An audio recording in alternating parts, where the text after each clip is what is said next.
Well, hello everybody. I noticed that you probably have already figured out that I'm not wearing my blue sport coat, uh, and that the surroundings don't look exactly like they do at town hall.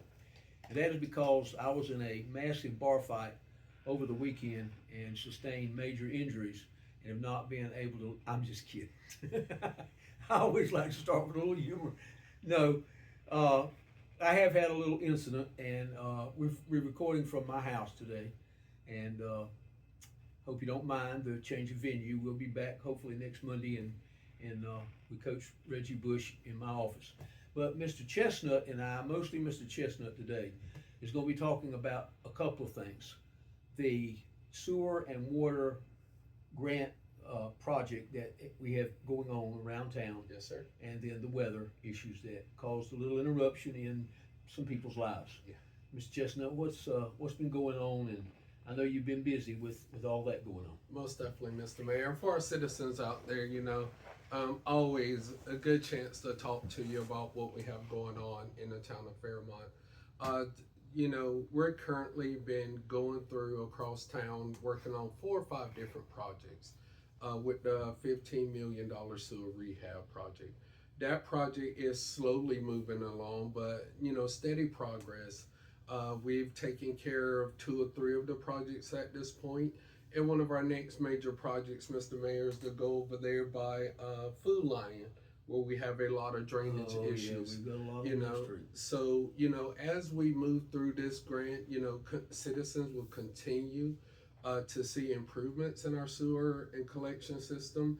And we have a lot of cut streets out there. We just ask everybody to drive careful, through town across these graveled places where street cuts have been, and just be careful of all the heavy equipment and the contracted workers out there.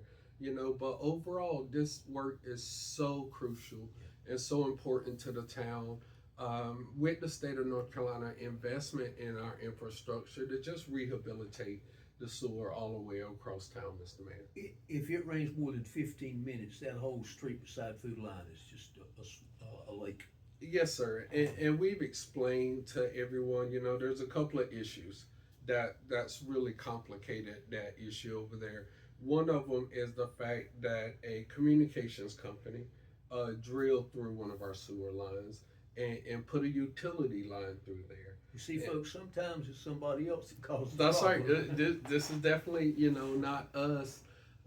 So every time, there's a significant rain and any leaves, limbs, trash, or debris go in there, it just backs up everything. So we've reached out to that communications company to get them to reroute that line so we can continue that work over there. One of the second issues over there in that area is a line about 10 trees, pine trees that are very mature trees. That Roots have grown into the line. their roots have grown into the line. I'm sure you're familiar with in situ form. Yes, sir. When I was a town commissioner, they came in. We signed a contract with them to redo our sewer stuff. Yeah. They did the entire. You think I'm lying to you, ladies and gentlemen? This is the truth. They did the entire. I don't know whether it was this company but it was the same type procedure. They did the entire city of Boston, Massachusetts. Never had to block one street or tear up one street. Wow. Wow. And what they did was, and I went on the truck with the guy. He was parked in the middle of the intersection at Iona Street and Pittman Street, facing toward downtown. And I pulled up. I'm a town commissioner then, and I said, "Boss, can I see what you got going on? I'm one of the team here." He said, "Yeah, come on in the bus." So I got in the van with him. Had about 8,000 screens Yes, all sir. over the thing. I'm exaggerating, but it was a lot of TV Yes, sir. screens, monitors. And I sat there, and he said, "You see that?" And I said, "Yeah." He said, "That's my camera going down Iona Street back toward past the Yes, dentist sir. office, past the Methodist church, back toward town." And he said, "You see that right there?" I said, "Yeah." He said, "That's a route." Yes, sir.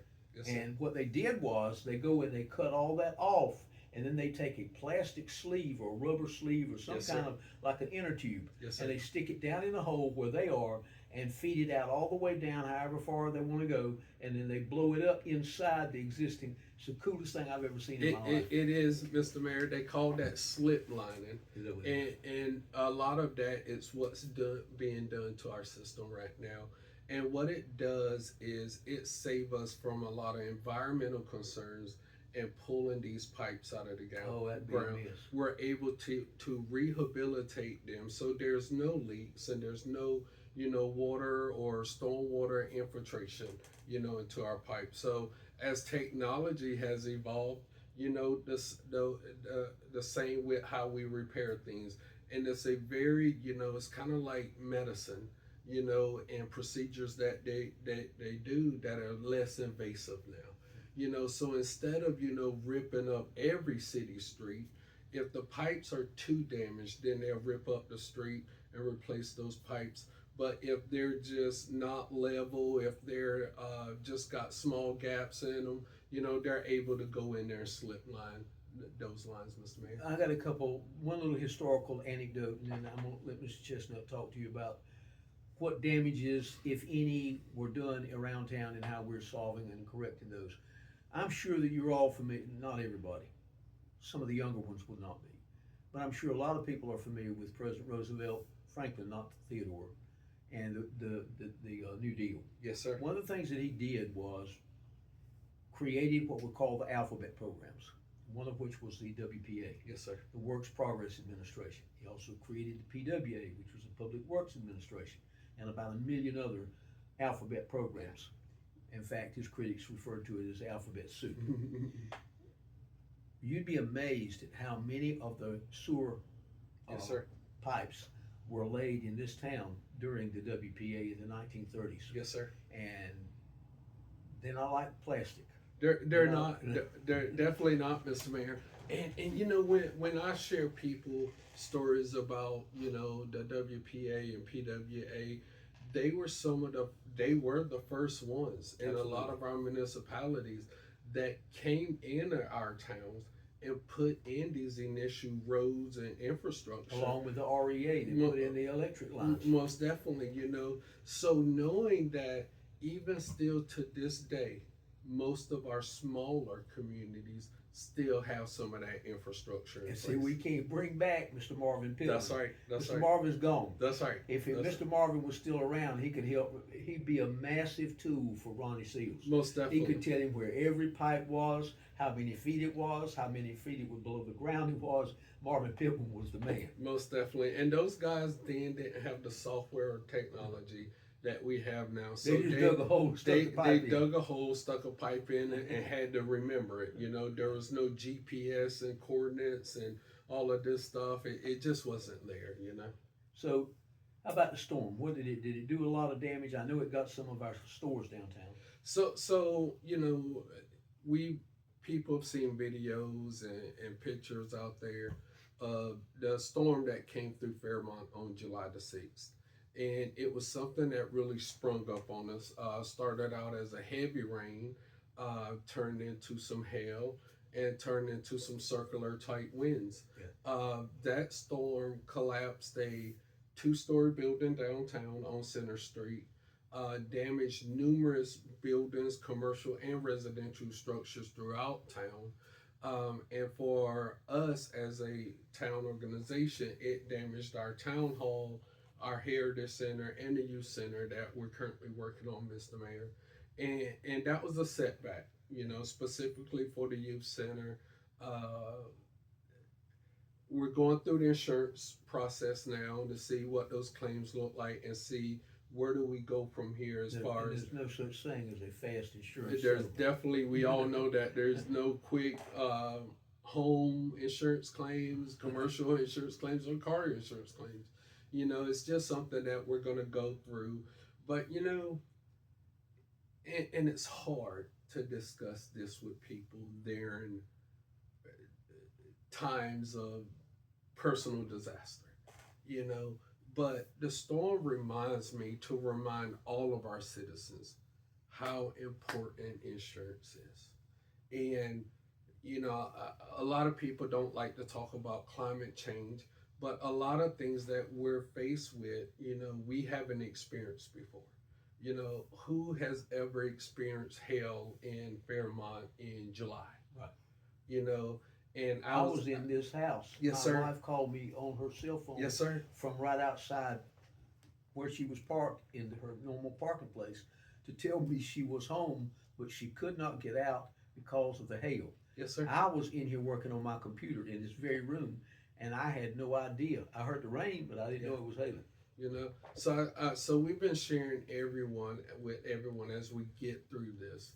Right. You know, to take a detailed look at your insurance policies that you have, especially with hurricane season. And we've already seen a couple of tropical storms pop up, you know, down in the Gulf. And I think there's an active tropical storm down in Hawaii as we speak. You know, we need to take a detailed look at our commercial insurance, our residential insurance. If you're a tenant in a commercial or a residential home, carry renter's insurance, so you're protected at all times, and you can recover, you know, faster than, you know, having to wait on local, regional, state, or federal aid to help you. You know, so just, you know, the best thing about the storm, if there's a bright spot, is that there was no injuries. That's great. There was no deaths. There were no damage to any of our equipment that we used to clean up after the storm. I think we had like a bent chainsaw bar or something. But really, overall, our staff was exceptional, from the administration to the fire department, public works, police department. Everybody was hands on deck, getting these trees off the road and out of the way so Duke Energy could come in and, you know, do what they do with storm cleanup. And they've done a magnificent job. They took the opportunity as they came in and cleaned up after the storm to go ahead and make some other maintenance things happen while they were in town, just knowing what season we're in, you know. So I just grateful to be able to serve as a town manager, where, you know, we all came out and helped each other. There were some nonprofit groups and Camp for Heroes that came out with their chainsaws. There's the rural fire departments that came out to assist us. You know, it's just a family affair, you know, to get us through that. But, you know, again, you know, my message to our citizens is update your insurance coverages. Have a plan for backup power, water, food, that sort of thing. If you need a checklist for hurricane preparedness, or any disaster preparedness, that's something that anyone can reach out to us at Town Hall about. That's the one thing that has always impressed me about living here in Fairmont the last, well, since 1950, 70 years, 70 plus years, is that we care about each other. Most definitely. And I've never known a time when there wasn't something needed that wasn't provided by either the government or private citizens. After Floyd, I rode out of this house, down Iona Street, and there were 7 CP&L, I think it was Yes, CP&L then, CP&L big trucks parked right across from where Marcus Thompson lives, right in that little Yes, sir. cul-de-sac. And I pulled up, I identified myself, and I said, what can we do to help you get started? They said, get somebody to start cutting trees and we'll start putting lines up. I went straight to the downtown, to the town hall where the fire department was, and there was a bunch of firemen and people in their trucks and all. I said, CP&L says they need trees moved. That's right. And they'll take care of everything else. And everybody got in the trucks and started going out in different places. Most definitely. No, who are you, or why we got to wait for our boss, or it was immediate. That's right. And the same thing happened with Public Works when they went down to save our sewer plant. This is something I've never heard of before in my life. We had a Public Works employee at the time sitting on the hood of a farm tractor that Yes, sir. the Johnson guy had loaned us, telling him how to drive into that narrow dirt road so he wouldn't go off in the canal on either side. That's right. And he had maybe 2 inches on either side. Yes, sir. And he was directing him in. Yes, sir. And the water was up to way above the tires. Yes, sir. We had a police officer who now is a Red Springs lieutenant walk into one of the streets in Marvin Street Yes, sir. waist deep water because there was a guy down there on dialysis and had to be, and brought him out in his arms so that the ambulance there at Cedar Grove Church could get him and take him Most out. definitely. We've got some amazing people in this Yes, town. sir. Take Mr.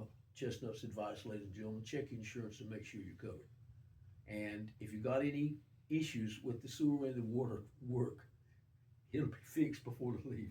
I can't tell you how many people have called me up and want to know. They're going to leave my stuff like, no, they're not. You know That's better than that. They're going to fix it. That's right. Mr. Chestnut, blame him. Don't blame me. If you're going to throw darts, don't blame him. No. Thank y'all for listening. And next week, my guest is going to be Coach Reggie Bush. No, not that one. Not that Reggie Bush. Our Reggie Bush. That's I right. don't think we could afford that Reggie Bush. Yeah. But, He'll be an awesome Oh guest. yeah, he's pumped up now. Yeah. He and his staff's pumped up about football starting next month. That's right. Take care now.